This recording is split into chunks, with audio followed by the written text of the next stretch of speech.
Dr. Muhammed Aysih, in his article, Media Brinkmanship in the Arab World, Al Jazeera's opposite direction as a fighting arena, wrote that this aura of cliff-hanging sensationalism has not only heightened inter-Arab tensions, but also meant a failure to deliver reasonable, sensible, and balanced debates that represent existing intellectual and political trends in the Arab world. So, what do you have to say in answer to that?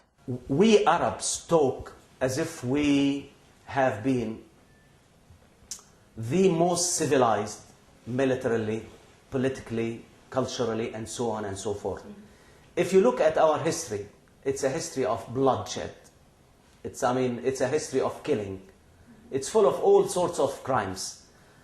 So, if you look at that, it's not really a big problem to find two persons on a program like mine fighting. I think we are doing the least, if you like. We have been sorting out our problems in the Arab world with bullets and iron, if you like. Why don't we sort them for a change with shouting?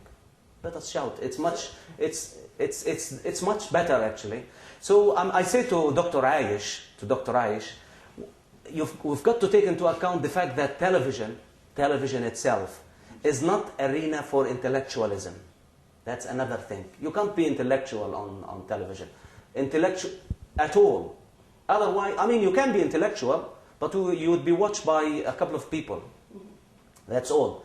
Television has its own language.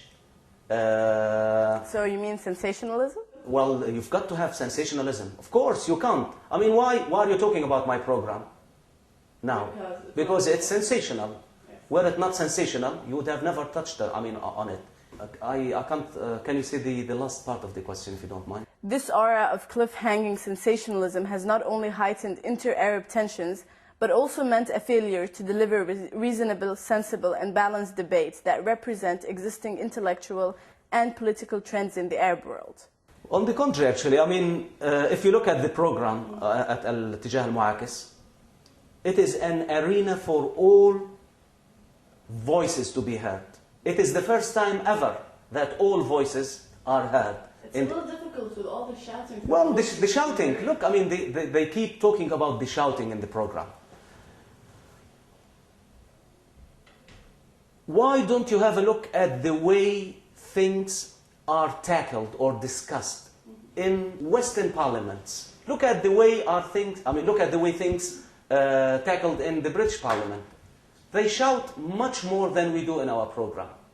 That's why they have Madam or Mr. Speaker carrying the hammer most of the time, saying order, order, order, which is translated into Arabic, ya jama'a, ya jama'a. Exactly. So if such things happen in parliaments, why is it not a good idea to have such things on a program?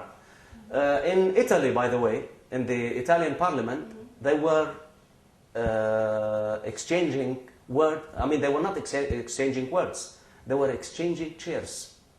So they were discussing things with chairs until the president of the country gave an order to fix the chairs in the parliament with cement, so that members of parliament do not resort to chairs. That must be quite persuasive. Yeah, that is if they discuss things in such a violent way in Western parliaments. So is it really a big...